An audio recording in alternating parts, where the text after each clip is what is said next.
As we just said, tensor fields are the simplest objects that transform well under diffeomorphisms. In fact, they do not depend on the coordinates at all. They are intrinsic objects. I think it is worth spending 5 minutes reviewing the best known example of tensor field at a point, which is a vector in a plane. This vector in green, when it is described in terms of this blue coordinate system, has some components that are computed in the usual way. Okay, and the result is that if we express these coordinates in terms of some unit vectors E1 and E2, this green vector V will be written as V equal to some coordinate V1 times the unit vector 1 plus V2 times the unit vector E2. So you can associate, typically you write the vector as just V1 and V2.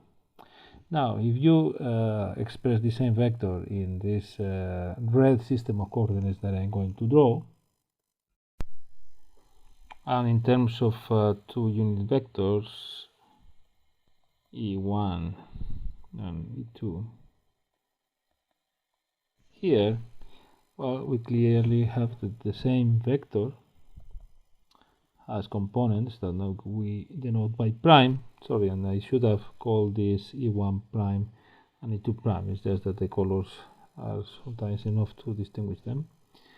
So E1 prime plus V prime 2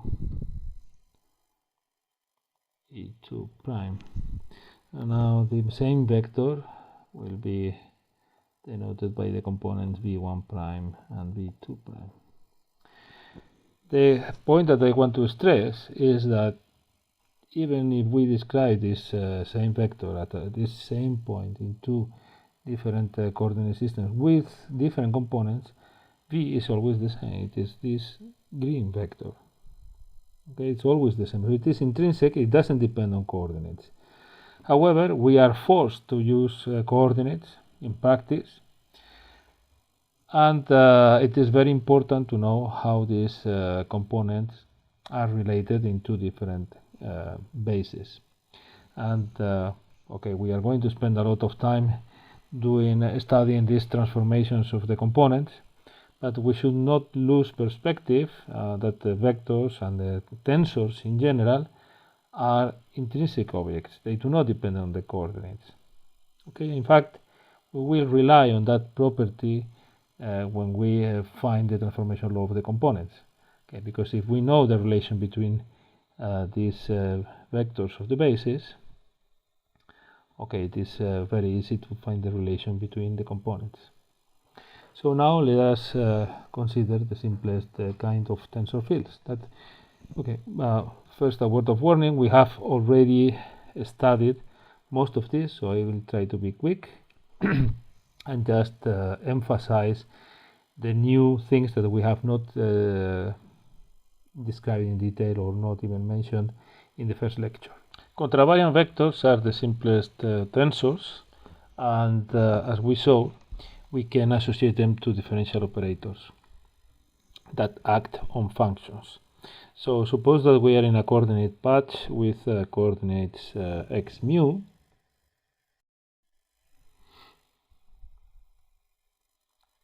that in this coordinate patch we have a function whose expression is given by this f of x, and we consider at the point P, which is inside of this coordinate patch, this contravariant vector.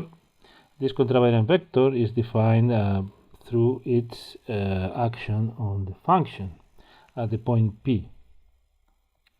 It acts on the function and gives you a number, and this number is computed in this way. There are certain numbers which are the components of the vector in this coordinate system, acting on the partial derivatives, contracted with the partial derivatives, and acting on the function f, and this is computed at the point P. In practice, this is just these numbers, and this is computed at the value of the coordinates at the point P. Now suppose that the point P also falls in another coordinate patch. So in fact it falls in the intersection between the coordinate patch of coordinates x mu's and some other coordinates y mu. Okay, the same vector, because we have insisted in that this is an intrinsic object. Okay, so it is exactly the same object, but now it will have some different components when it is described in terms of the coordinates y mu. Okay, this is computed at the point P, which now this means that okay, I compute this at y of P. Okay, the function fx in the coordinate patch y mu will have a different expression if I know how the coordinates x mu are expressed in terms of the y's. So I know that x mu is a set of functions of the y's. Then this is computed by taking the function f of x and replacing these expressions here. Okay, now if I compare these two expressions, okay, I can find the relation between psi mu and psi mu prime. I just use the chain rule here, okay, and I have that psi mu at P is x mu, and then the derivative with respect to y mu of f, everything computed at point P in the relevant coordinates. Okay, it is the same thing. So if it is the same thing, I can identify this part with psi prime of mu. So this is equal to mu x nu.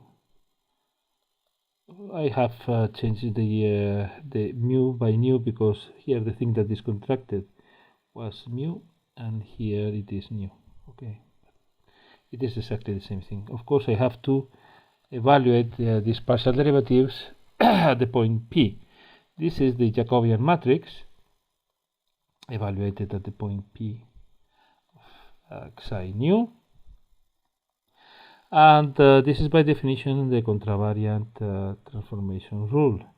So remember that if I represent this by column vectors, then this would be a matrix acting from the left on this column vector.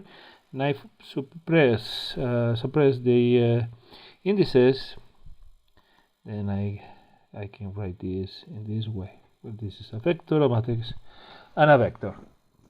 Okay, I have used here the invariance of this object, the fact that it is the same expressed in any coordinate system, and you can compare this transformation rule and these expressions with the expression of this vector expanded in two different bases. So what is the basis here?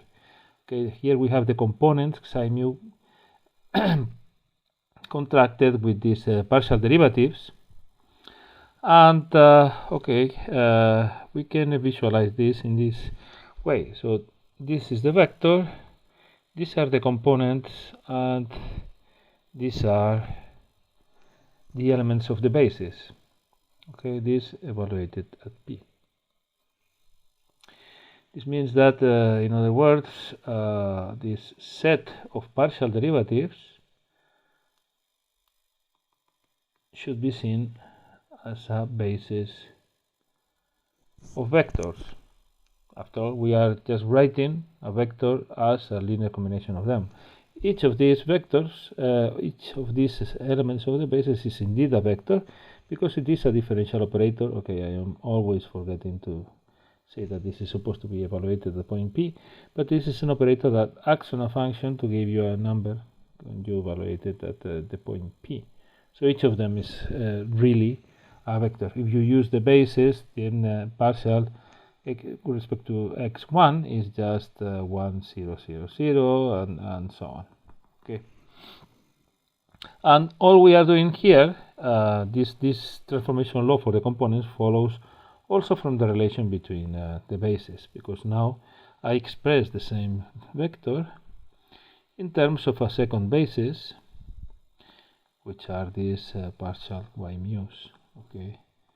Now clearly this is another possible basis, this evaluated at P. Okay.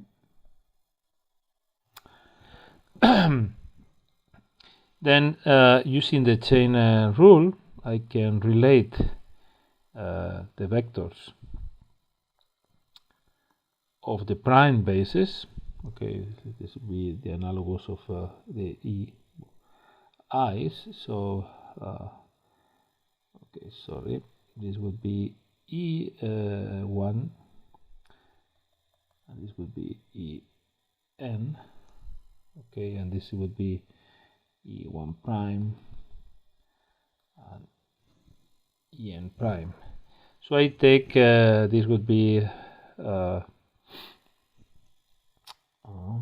sorry, so maybe I should say that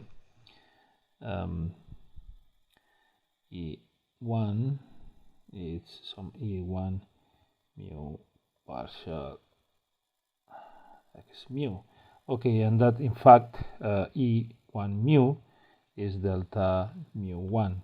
Okay, in this, for this particular basis, this gives you the idea that of course I could use different bases which are not just these partial derivatives, but let's just stay with this partial derivative. So now these are the primes, and they clearly transform in this way. This evaluated at P and this evaluated at P. Now compare this transformation rule with the transformation rule of the components, and you see that if this transformation rule is multiplication from the left with the Jacobian matrix, this really can be written as multiplication by the inverse Jacobian matrix from the right. When I take the derivative with respect to objects that have upper indices, this corresponds to something with a lower index. Okay, here the index mu is for mu equal 1 is this one, and so on. So this is how the vectors in the basis transform, and this is how the components transform.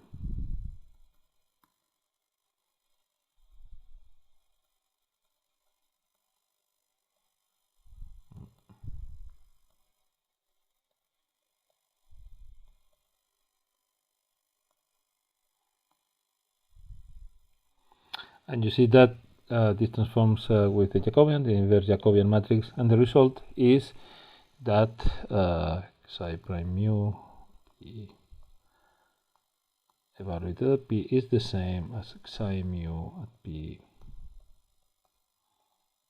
evaluated at P. Okay, and it is the same, exactly the same vector. Okay, now that we know how these components transform, basically we understand why, and that's because we are changing a basis. By the way, I forgot to mention that you see that we have every time we are working in a coordinate patch, because we are given some coordinates, we have these partial derivatives and we have a basis. This basis, which is associated to the coordinates, is called the coordinate basis.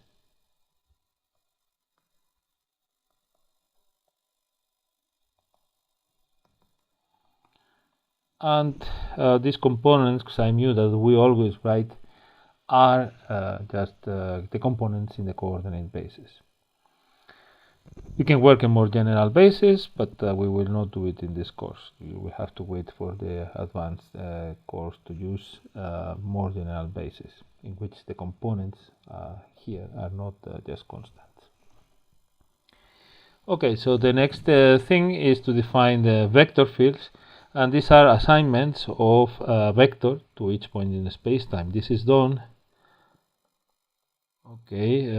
just through functions. So when you expand this in some coordinate patch, the coordinate patch of these x's, what you have is a set of functions. Each component will be a function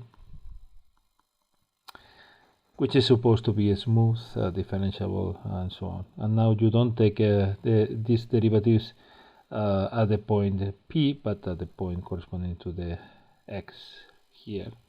So you get, instead of just a number, by evaluating it at a precise point, psi of f will be another function. Okay, so it will be something depending on x.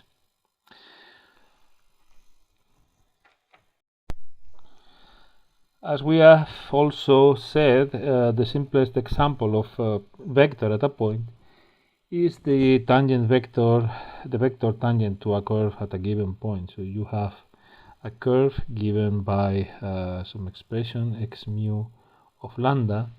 Then at this point, let's say x0 mu, well, the point will be p, and x0 mu will be the values of the coordinates at this point. And this will happen when lambda has also some value lambda 0. Okay, otherwise the point will not be in the curve. So this tangent vector is computed by taking the derivatives of these functions x mu of lambda and then evaluating them at lambda 0. These components are the components of a vector at the point P, because if you change coordinates, and now you describe this, by the y mu with respect to lambda, always evaluated at 0, then you just have to use the chain rule to see that this is related to the component of the original vector at lambda. Okay, and this has to be evaluated at the point P. So they transform contravariantly, and then they are the components of this vector, of some vector in these coordinates at the point P.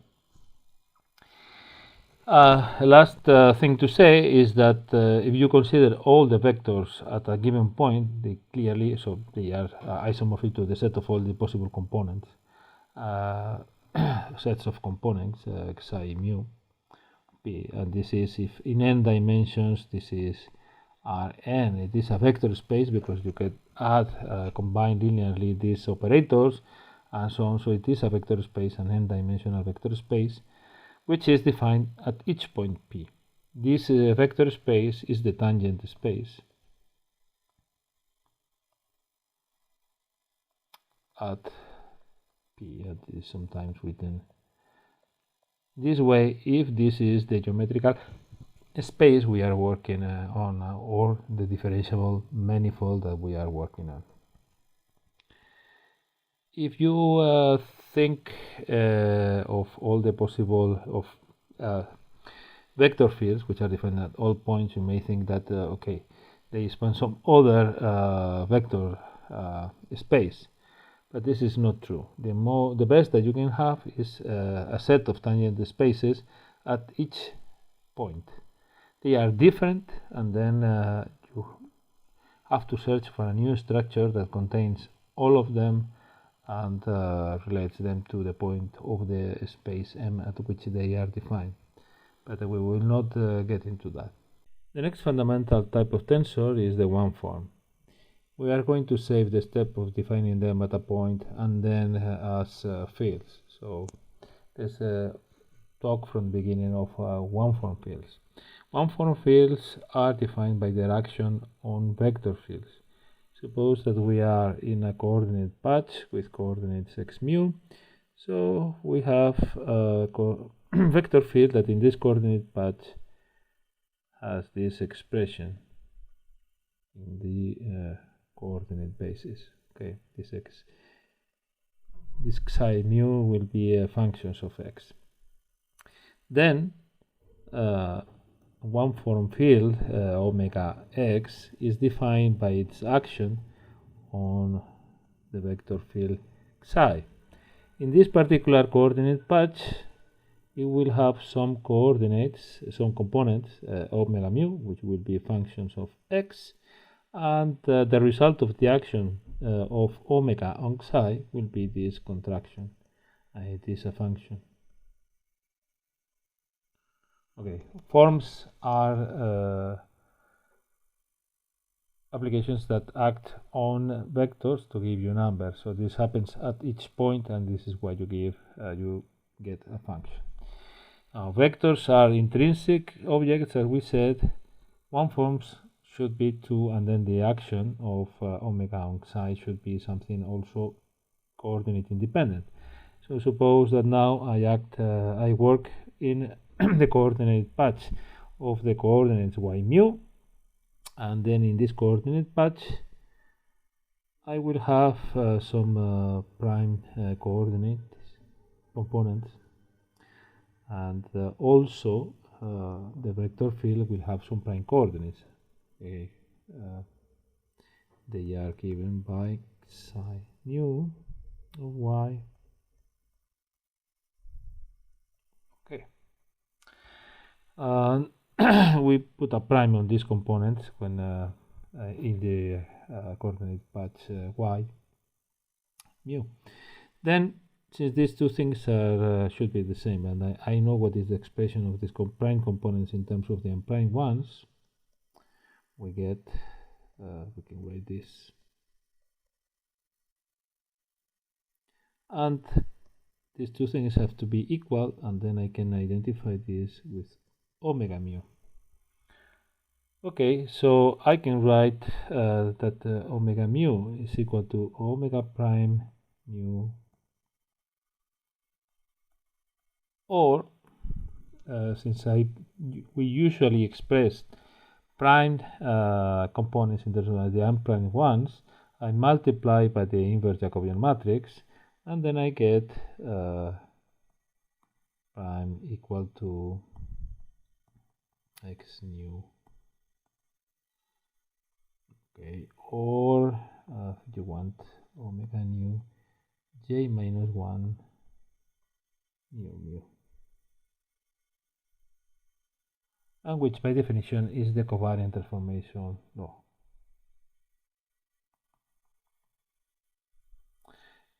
Now that as usual we represent the object with a lower index as row vectors. Okay, so this will be a row vector, and then here the matrix j minus 1 acts from the right. If we express this without components, we would write this transformation rule. The simplest example of one form is the differential of a function. So if we have d of f and this acting on a vector, this would be the set of partial derivatives of f multiplied and contracted with the components of psi mu, always in the same coordinate patch. Usually if you have d of f, you express it in this way. Since these are the components of the one form, this gives us the idea of using these differentials as a basis for one forms. So this would be a coordinate basis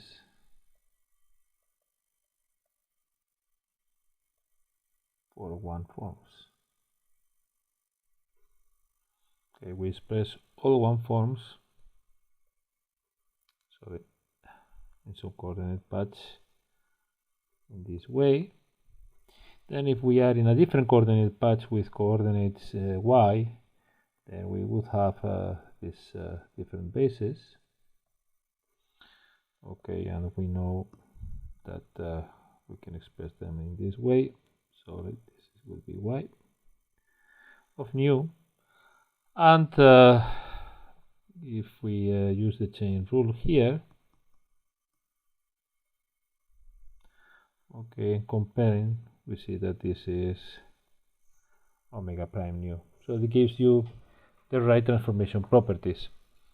Omega, again, is an intrinsic object. The components take different values in different bases, which are associated to different coordinates. The relation is not that you change coordinates. This is not so important. The fact is that automatically, implicitly, every time you change coordinates, you are changing the basis of your vector space or your covector space, because you are using a basis which is tied to the coordinate, to the choice of coordinates. Okay, just like in the vector case. If you consider all the possible one forms at a given point, then they span a vector space, which is the dual vector space. It's the space of forms that act on the vectors of the vector of the tangent space that we defined before. This dual vector space is called the cotangent vector space. The cotangent space at P, and this is written as T star P of M, and the same observation that we made with respect to the tangent space applies here. It is sometimes useful to visualize the tangent space. Okay, if this is our manifold, okay, more like a potato again. Then if the point P is here, you can visualize all the vectors in the tangent space at point P as vectors that live in some plane or hyperplane tangent to the space at the point P. This visualization is not too bad. Okay, it helps you to realize that vectors at different points have nothing to do with each other, and that they belong to different vector spaces, and that one important consequence will be that I cannot tell if one vector at the point P and one vector at the point P prime are parallel or not, unless I do something to move it from one place to the other, keeping it parallel to itself in some sense. You can also visualize the cotangent space in a similar fashion, but it is not so useful. What is really useful about differential forms, and this is different from what happens to vector fields, is that I can do the following. Suppose that I have two of these geometrical spaces that we are working with, so differentiable manifolds, and that I have some map that brings me from points in the manifold M to points in the manifold N. Okay, I call this phi. Suppose that I'm in a coordinate patch M with some coordinates xa, and I don't use mu because the dimensions of M and N do not have to be the same, so I have to use different letters. So let me use here a coordinate patch y, and here suppose that I have mu equal 1 to the dimension of N, and a goes from 1 to the dimension of M, and these don't have to be the same. This map will be given, in practice, this phi will be given by some functions y mu of x. So if I know the coordinates of the point P, I compute these values xa of P, and then these functions y mu will give me this the coordinates of the point phi of P, which belongs to N. Suppose that I have a one form in N, okay, because it belongs to N, I can expand it into this coordinate basis dy mu's, And then I can do the following. I can use this map, okay, to compute these derivatives. Now this is not the Jacobian matrix of a change of coordinates, because this is not a change of coordinates. This is not a square matrix. It's just the derivatives of these functions with respect to the xa's. And what is the result? Okay, the result is that I get some functions which I can always write as functions of the xa's. Okay, because because these omega mu's were functions of the y's, but I can express y as a function of x, so I get y of x. So in the end, I get a set of functions omega a of x, and then obviously, okay, just by this construction, these are the components of a one form in M. Okay, so this is, I start with a one form in N, and then I get one form in M. This one form is called the pullback of omega. Okay, and by this function phi, and is denoted in this way. And the main property, sometimes I can use notations that stress the fact that this pullback has been realized using this phi. Sometimes you use something like this. Okay.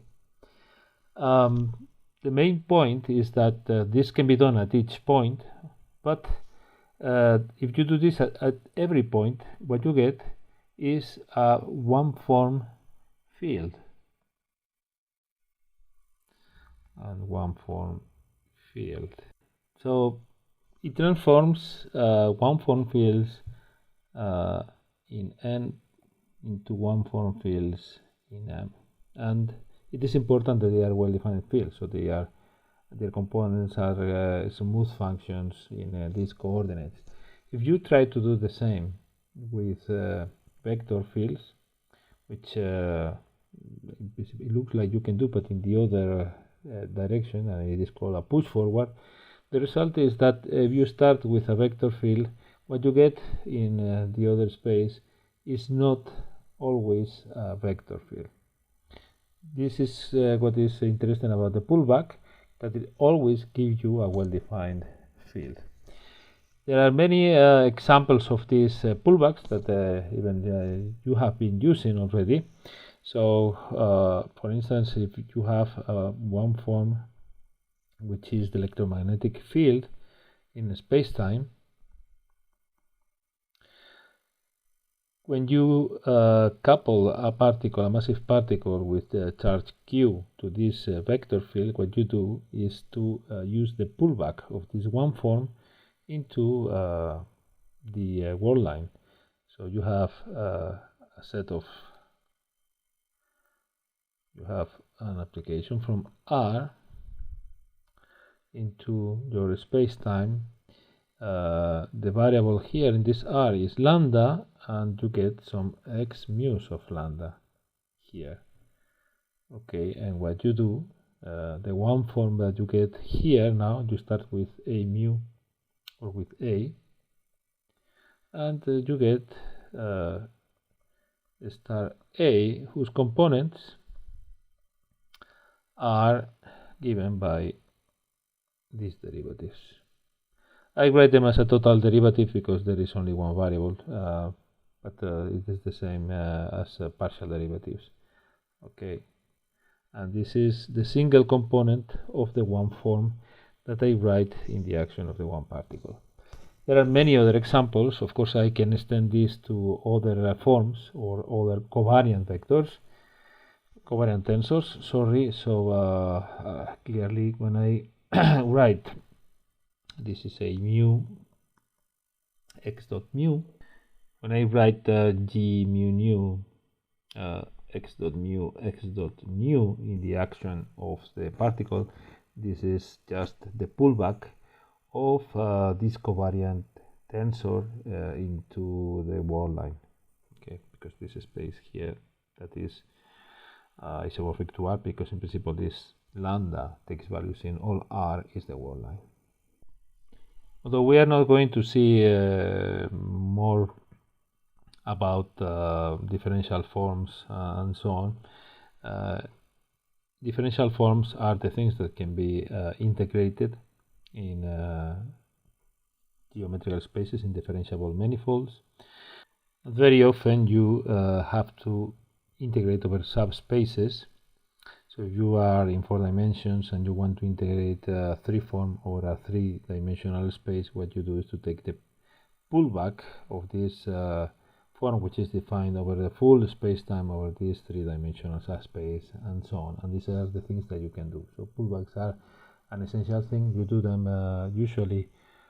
You have been doing them in previous courses without knowing exactly the name of what you were doing.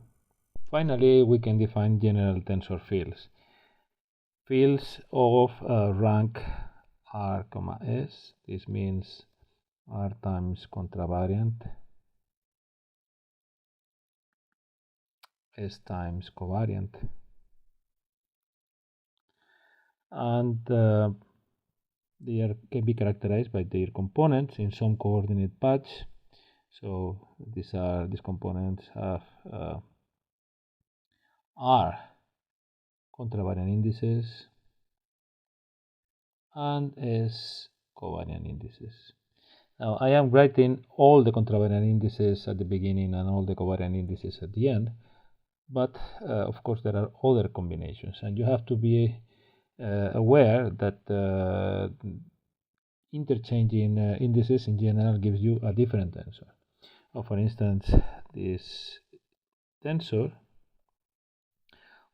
or the tensor characterized by these components in a given coordinate patch. So just we can talk about tensors, so we don't say all these words. This tensor is different from this tensor in general. Okay, there can be tensors with the property that these components are equal to those components, but these are just different, completely different tensors. Okay. However, if I write rho nu, okay, this is the same tensor as this. Okay, I just change the labels, the names of the indices, and they are meaningless. So how do they transform? Okay, they transform R times contravariantly and S times covariantly. So the prime components, for simplicity, I write them in this order. They will transform with R factors of the Jacobian matrix. T alpha 1 alpha R, and then, okay, I already write this, S times with covariant factors, which are inverse Jacobian matrices. Beta 1, mu 1, G minus 1, beta S, mu S. Well, a way to remember always how these fields transform is to construct the tensor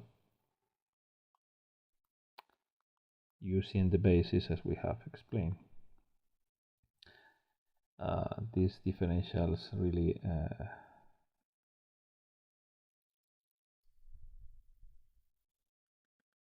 so there are S of them, and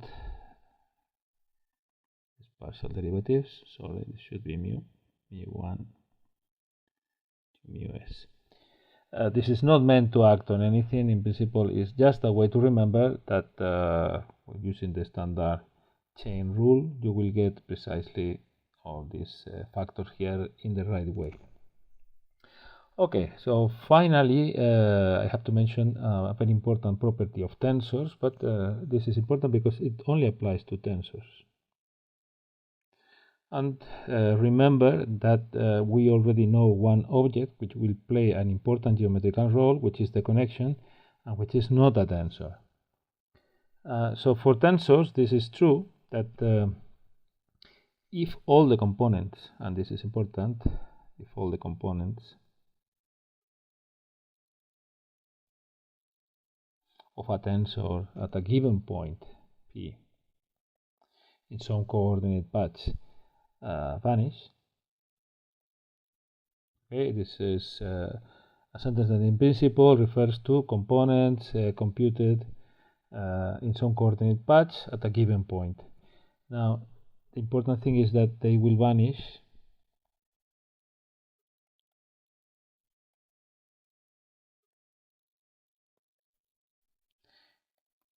in any other coordinate system.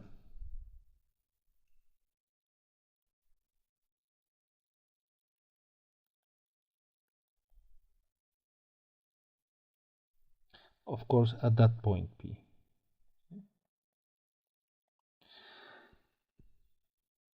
Why is this true? Okay, if these components, all of them are 0, we are multiplying, when we change coordinates, we are multiplying these components by matrices which are invertible, 1 to 1, so they transform 0 into 0 always. Okay, and this is because this there's another way of expressing this. This transformation law is homogeneous. It could be inhomogeneous if this transformation law, for instance, included the addition of another tensor. This could be an inhomogeneous term or an inhomogeneous transformation law. And precisely what happens to the connection is that it includes, the transformation rule includes an inhomogeneous term like this. And this is why this theorem does not apply to it. And it is not just that it is not a tensor, it is that it will be possible that in a given coordinate patch at a given point the connection vanishes, but in other coordinate patches it can be different from 0 at the same point. The converse of this theorem is pretty obvious, but it is worth stressing. If a tensor does not vanish at a given point in a coordinate system, so if the components of that tensor do not vanish in this coordinate patch at a given point, then no matter how many coordinate transformations you make, the tensor will not vanish there. Okay, after this, we can review in a consistent way all the properties that tensors have, or some of them. The most important, although we are already using some of them because we are used to most of these objects. Okay, so this goes under the name of tensor algebra, and the properties that we want to stress are the following. The first of them is that you can combine linearly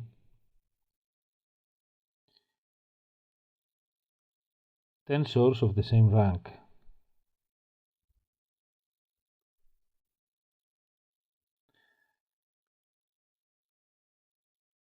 And then obtain tensors of the same rank. If we are talking about tensors at a point, then the coefficients should be constant.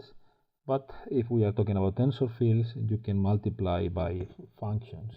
So this first property concerns products of numbers times tensors and addition of tensors of the same kind. The second property concerns another operation, which is the product of two tensors of different rank. So consider a tensor of rank R1, S1, and another tensor of rank, let me call it S, of ranks R2, as S2. Okay. The product of these two tensors can be defined as another tensor of rank R1. So let me call this T times S, and then is R1 plus R2, S1 plus S2.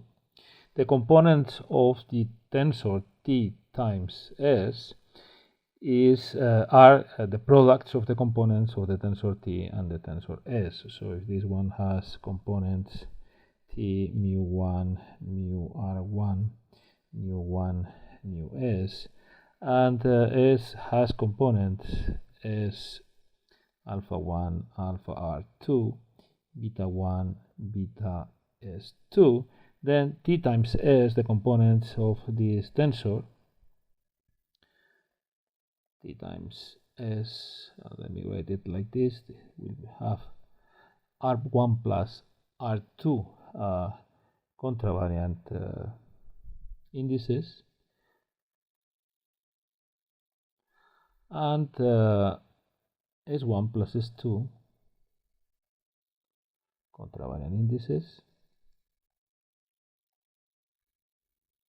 Sorry about this, beta S2, and these components are given by the products of the components of these two tensors. Okay, the next operation is a very peculiar operation. It's called contraction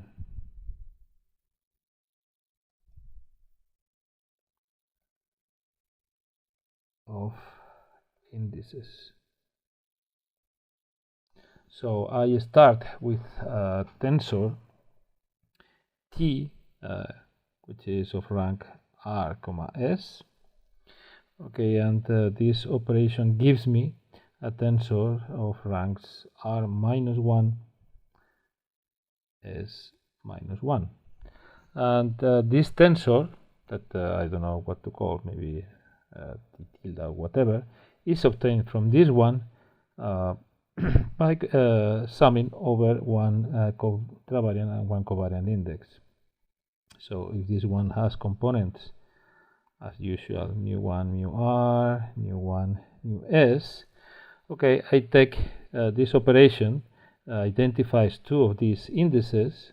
Let's say that you take the last two. So there is more than one possible contraction of indices. Okay. Of course, I can contract mu r with any of the lower indices and vice versa. And in principle, I will get different results. But anyway, this is an operation that allows me to define this tensor T tilde.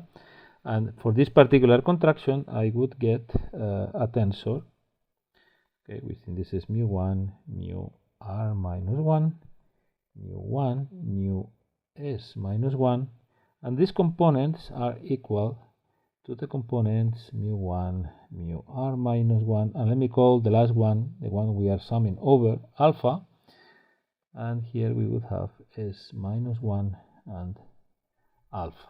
And remember that this means that there is a sum.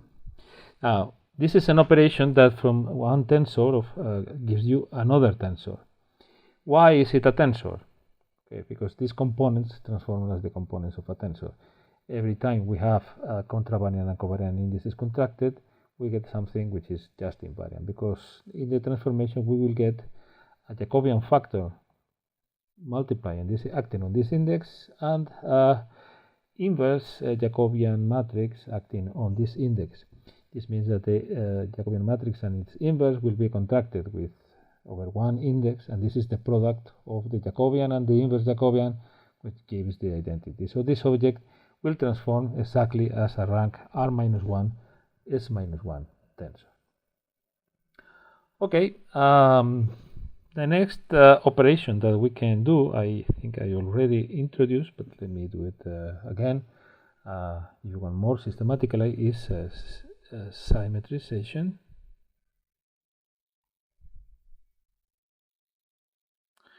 Okay, if this acts on tensors without changing their rank, okay, they have to be tensors that have more than one index of the same kind. So if they are tensors of rank R, S, and I want to symmetrize over the lower indices, S has to be larger than 1. If I want to symmetrize over the contravariant indices, R has to be larger than 1.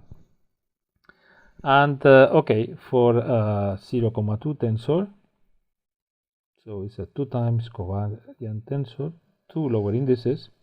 From this tensor, I define a new tensor whose indices are defined. I could write also maybe A tilde, whatever, but at some point it is more convenient just to look at the indices. So this is a new tensor which is obtained from A alpha beta by symmetrizing these two indices. And this is, by definition, a half of alpha beta plus A beta alpha. And the main property, of course, is that A alpha beta is equal to A beta alpha. Okay, it is constructed to be symmetric under the interchange of these two indices. The fact that we add this one is sometimes named like symmetrization with weight 1. Weight 1 because we divide by the number of terms that appear here in parentheses, by the number of permutations that appear. So, for instance, if, well, we will symmetrize later tensors with more than 3 indices. This tensor may have additional indices which are untouched by, left untouched by this operation. So, for instance, it could have a lower index gamma. Okay, and then gamma would be unaffected. But this tensor would be symmetric in the first 2 indices. You could do it over the last 2. You could do it over the first and the last, and in this case the notation would be this one. And these 2 bars here mean that the symmetrization does not affect beta. Okay, so this would be just 1/2, so only 2 indices are symmetrized, A alpha beta gamma plus A gamma beta alpha, by definition. If now let's move to tensor symmetrization of more indices. So suppose that I have this tensor with 3 indices and I want to symmetrize it.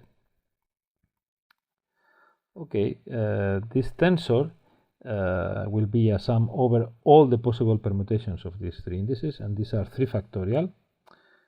Okay, so alpha gamma beta plus beta gamma alpha, and so on, all the 6 terms.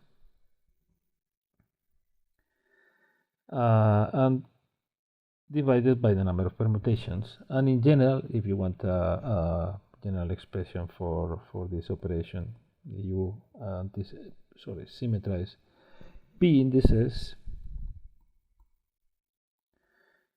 You have a sum over all the permutations belonging to the group of permutations of P elements, and you sum over the tensor that you obtain by permutating these P indices. So you take one permutation, another permutation, and the effect on the P indices, and this would be the general definition.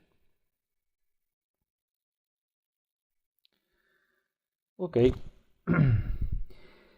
Now I'm not going to repeat this for upper indices. It is obviously the same story.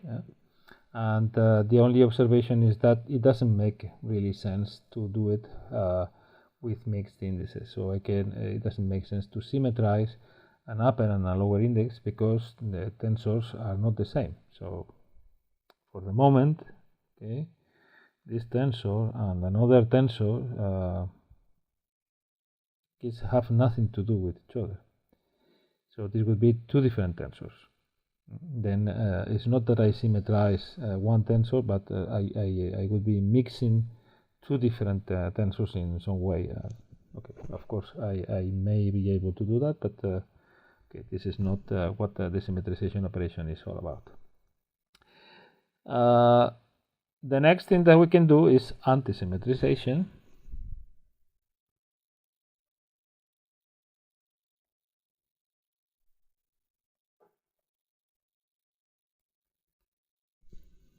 Okay, the definition is more or less obvious. If I use the general one,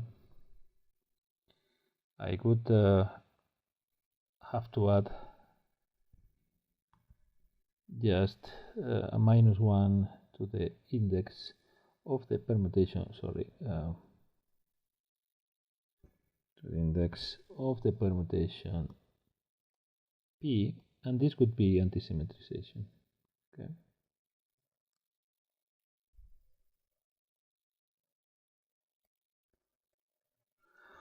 So what does it mean? Okay, this would be anti-symmetrization. Okay, let me start with two indices. So if I have a tensor with two indices, A alpha beta, then from this tensor I can define another tensor which I obtained by anti-symmetrizing these two indices.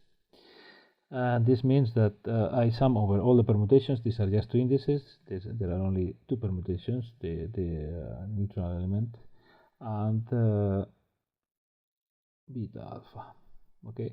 Now the index, you know how to compute it. Basically, you count the permutations of consecutive elements, and from here to here I have to do just one. So from here to here I have to change one sign. And this one comes with plus 1 by definition. So this is 1/2. Okay, the main property, of course, is that the result is antisymmetric and the permutation of any two indices. Here, these are just two. Okay, and antisymmetric means that I get minus A beta alpha. So suppose that I want to do the same way. I can have extra indices. But now if I want to do the same with more indices, the same observations, first of all, the same observations apply. I can antisymmetrize indices which are not consecutive and put bars, so I don't antisymmetrize over the indices that lie in between. What is a bit more interesting is what happens, okay, in practice. How do I antisymmetrize over three indices? Okay. Because this is sometimes a bit confusing, and this will be probably the most that you have to antisymmetrize, but this is good. So this is the starting position, alpha, beta, gamma. If I interchange the last two indices, leaving the first untouched, and I get a minus sign. Okay, just to do it systematically, what I do now is that I cyclically permute these indices, so alpha goes to the last one. This means two permutations, alpha times beta and alpha gamma. So this gives me another plus sign. Okay, and then I have plus C beta gamma alpha. And then I interchange the last two indices. I get a minus sign, C beta alpha gamma.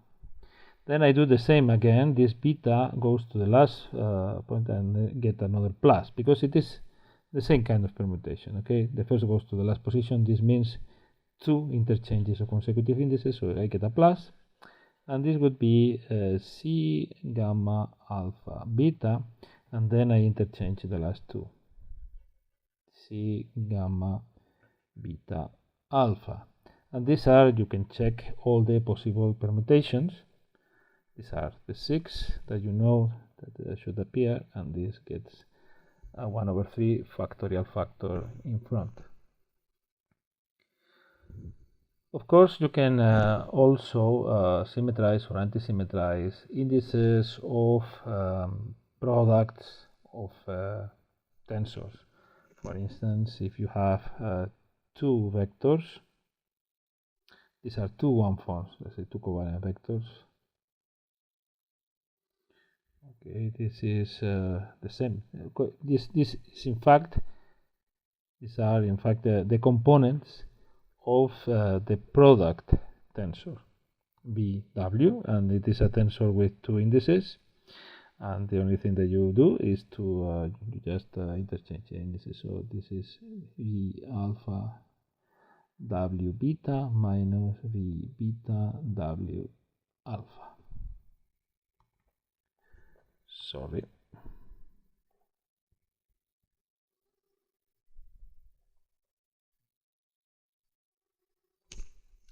And so on.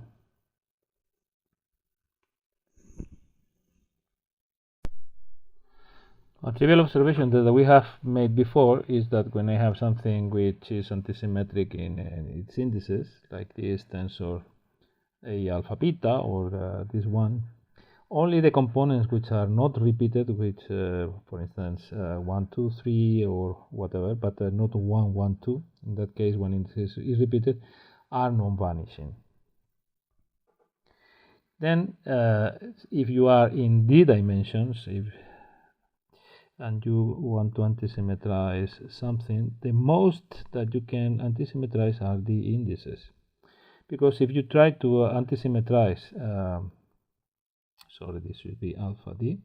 If you try to antisymmetrize more than the indices, it's clear that always one index will be repeated and all the components will be 0. So this is the largest thing that you can have. And if you antisymmetrize this alpha, this over these d indices, then only one component will be different from 0. The component C, if you are in Euclidean signature, this would be 1 to d.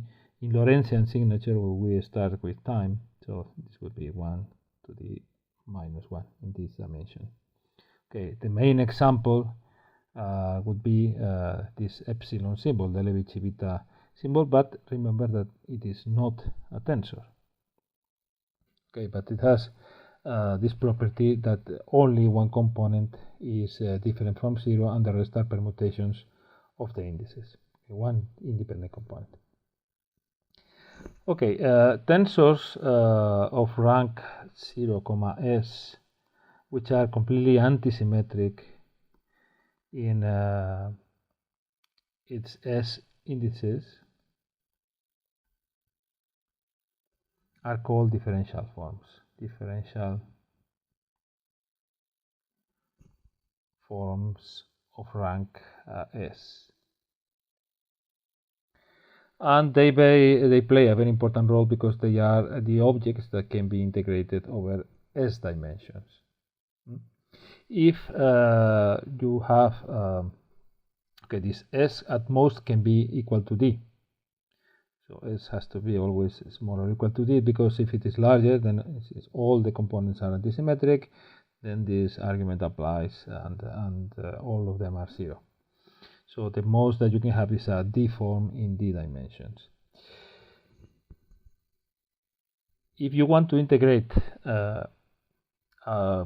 say a 3 form, you have to integrate it over a 3 submanifold or a 3-dimensional subspace with the right properties of the d-dimensional ambient manifold or space-time. And what you have to do is to take the pullback of this object that in principle, although it has rank 3, it is a completely d-dimensional object. Okay, it is a rank whatever, 3, 2, but it is a full d-dimensional object, and you have to pull it back to a space, a subspace, which has the dimension equal to its rank. Okay, so if it is a 3 form, you have to integrate over a 3-dimensional subspace, but you have to integrate the pullback. We have not much time to dedicate to this, but okay, this is just for you to know.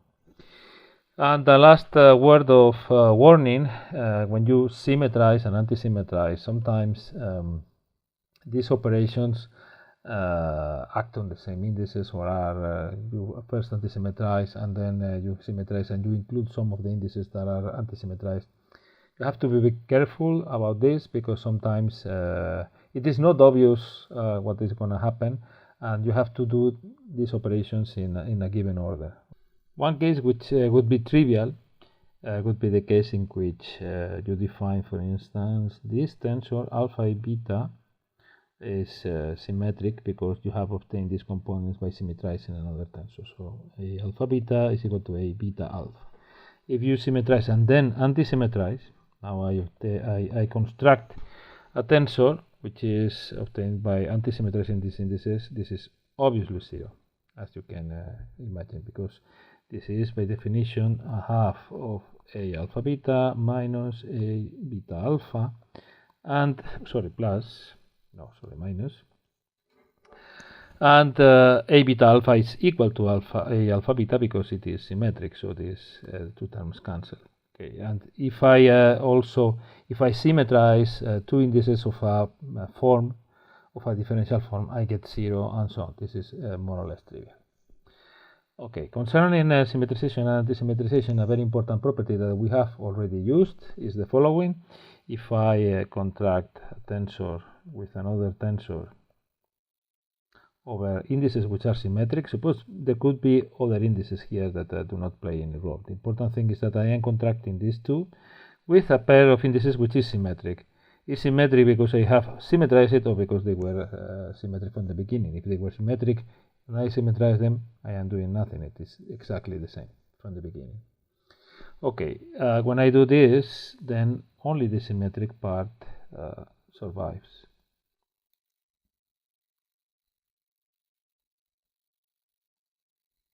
Okay, and this is because in this case, well, or it is equivalent to this, a alpha beta is equal to 0. This is a property that we have discussed in a video before, and you can check it. Okay, and the last thing that I want to do is to see what happens if a tensor has already some indices which are antisymmetric, and I want to anti-symmetrize over all of them. This is a case that happens quite often.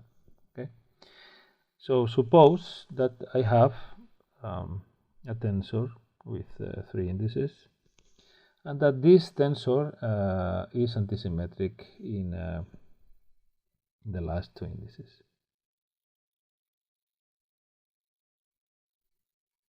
Okay. It is important to notice that symmetry or antisymmetry refers to the position of the indices, not the particular name of the indices. So A mu nu rho, it would be exactly the same tensor, and this would be the similar property.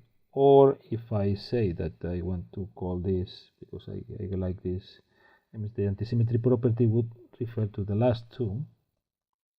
So this would be minus gamma alpha beta. Okay, all these 3 equations reflect exactly the same property.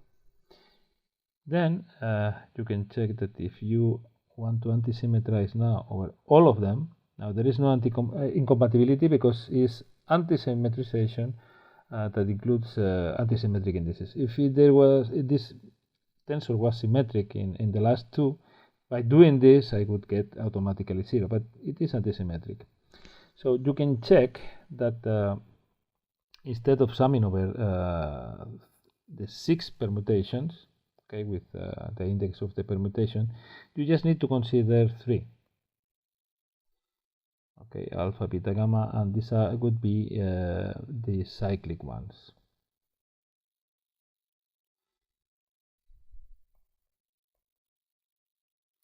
Gamma, alpha, beta, sorry. Okay, why?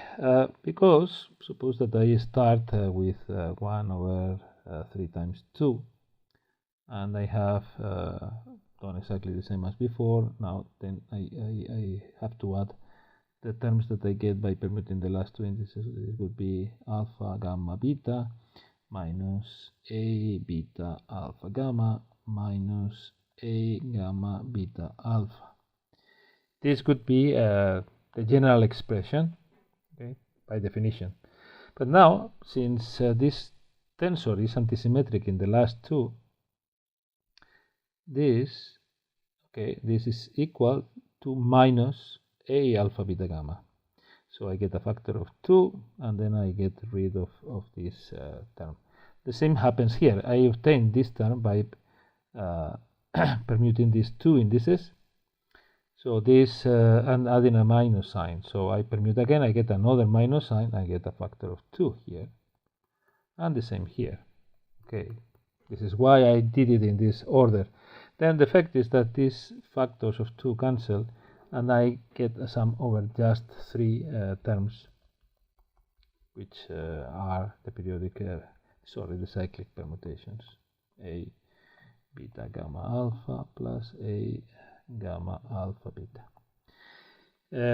If A was antisymmetric in the last three indices, and it had suppose that A is a 4-index tensor and which is antisymmetric in the last three. Okay, I can write this in this way. The same I could have written this in this way. Okay, in this case, if I antisymmetrize over all of them, what happens is that instead of summing over all 4 factorial, okay, I would do the same. 4 times 3 times 2, and then I write the first alpha, beta, gamma, delta. Okay, and here I would have how many? Another 5 permutations, okay, of these 3 indices with their signs. But all of them are equal to this one, just by definition, by the way I have constructed things. So in the end, I have this 5 and 1, I get a 6. Now I do the same operation. I interchange this alpha, I put it in the last position. But now I have to do 3 changes. So now it is minus A, beta, gamma, delta, alpha. Now I get another 5 permutations, but all of them add up to this, so I get minus 6.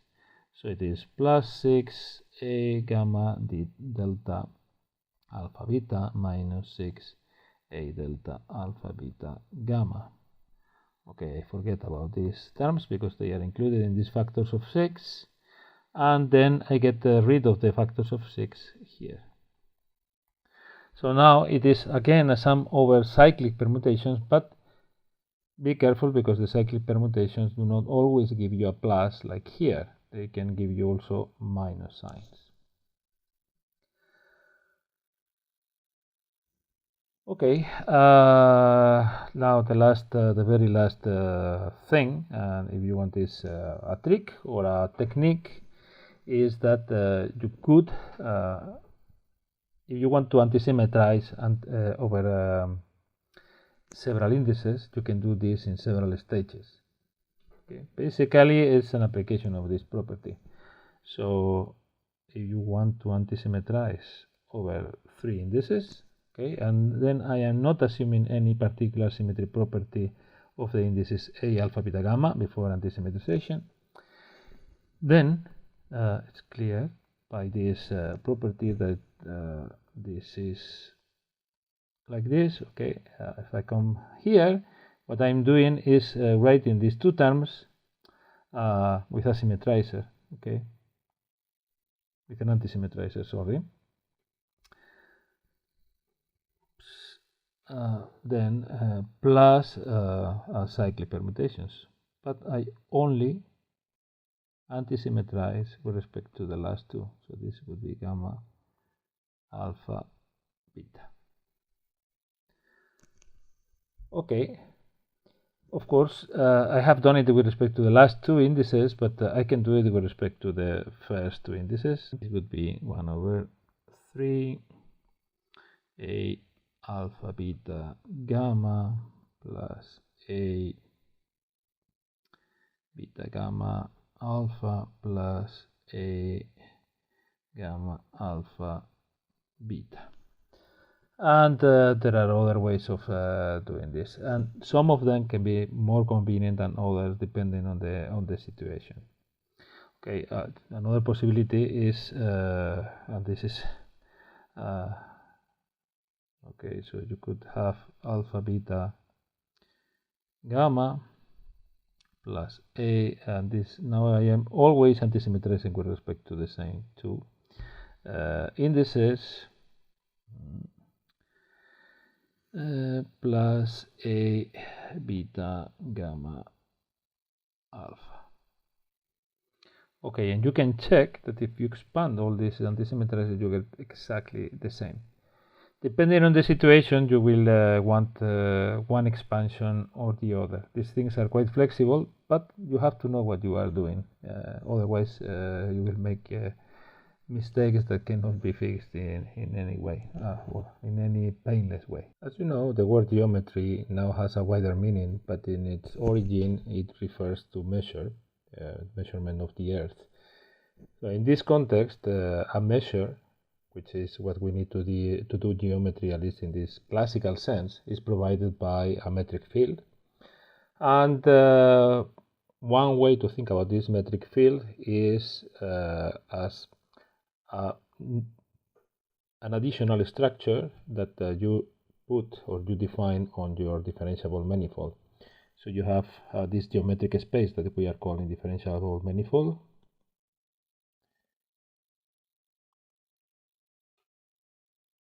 And you define on it a metric. And what you get is a Riemannian space.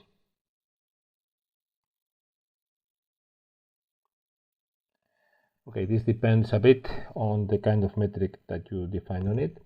If the metric is definite positive, it will be Riemannian. If it is not, it will be a pseudo Riemannian space. Okay.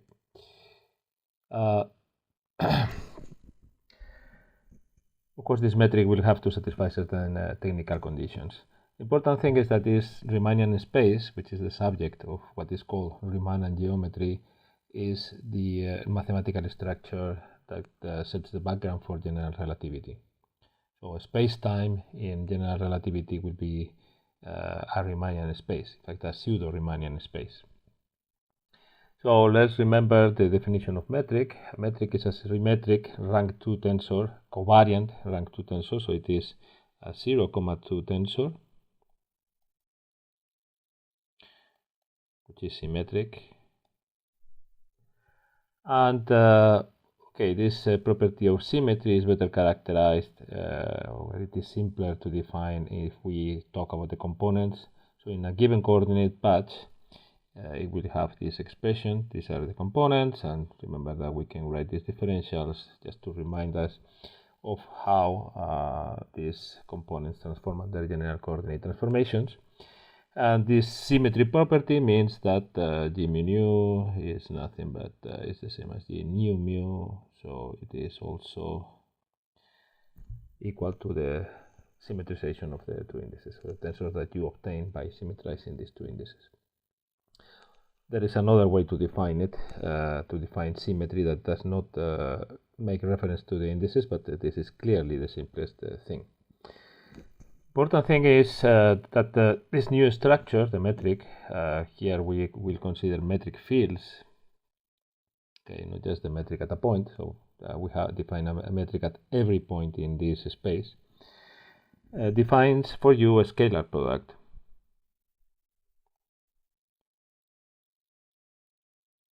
of contravariant vectors.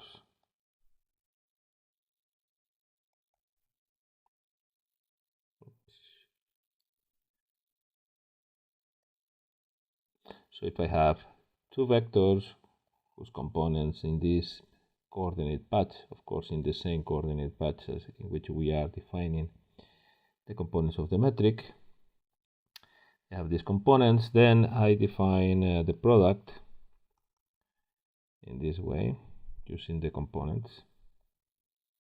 Sorry.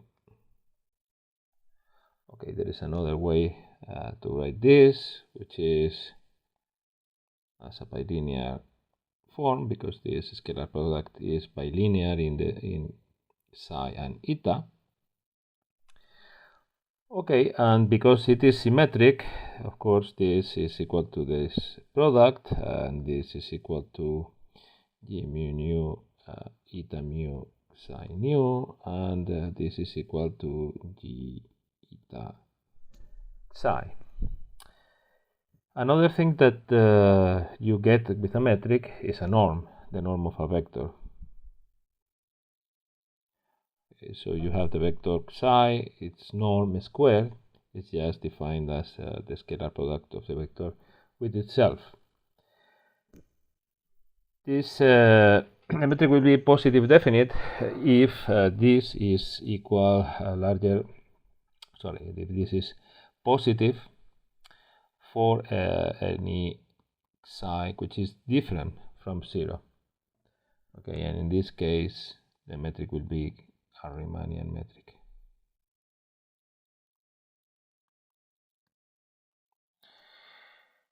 If it is not, then in general it will be pseudo-Riemannian. Okay, so if it is 0 for some psi which is not 0 itself, then it is pseudo-Riemannian.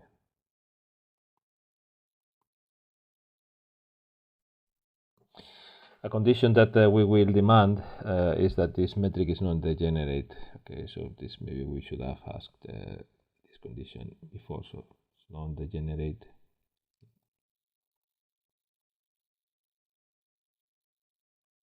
Which translates into the condition that the determinant of the metric is different from 0, which means that the inverse metric exists.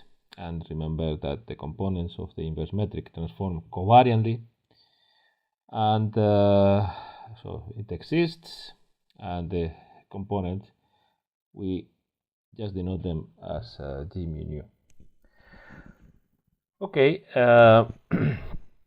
so something important about Riemannian and pseudo-Riemannian metrics is that if your metric is Riemannian, then if you choose your coordinates in an appropriate way at a given point P, okay, so in general this is not possible to do in the whole space, then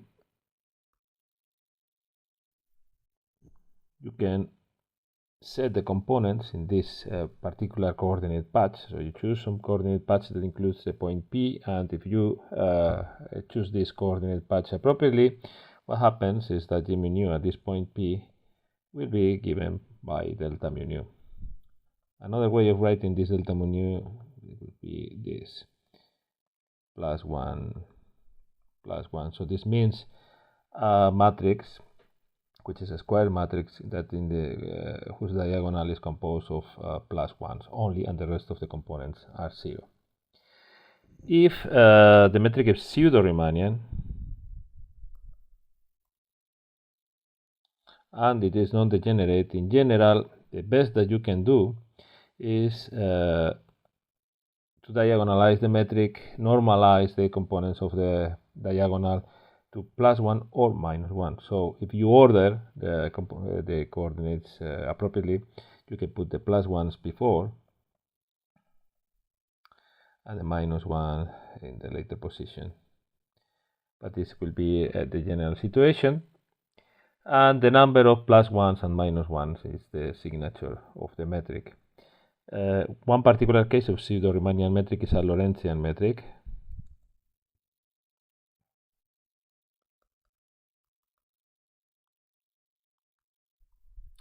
A Laurentian metric has can be diagonalized in this way. Okay, so at a given point, what you get is the Minkowski metric, which in my conventions is just plus 1 minus 1 minus 1. So this is the mostly minus convention.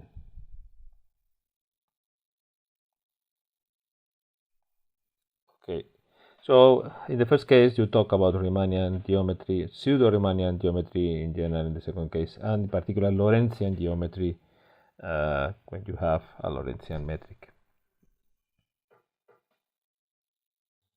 You have a non-degenerate metric, which is the kind of metric that we are assuming we are defining on manifold.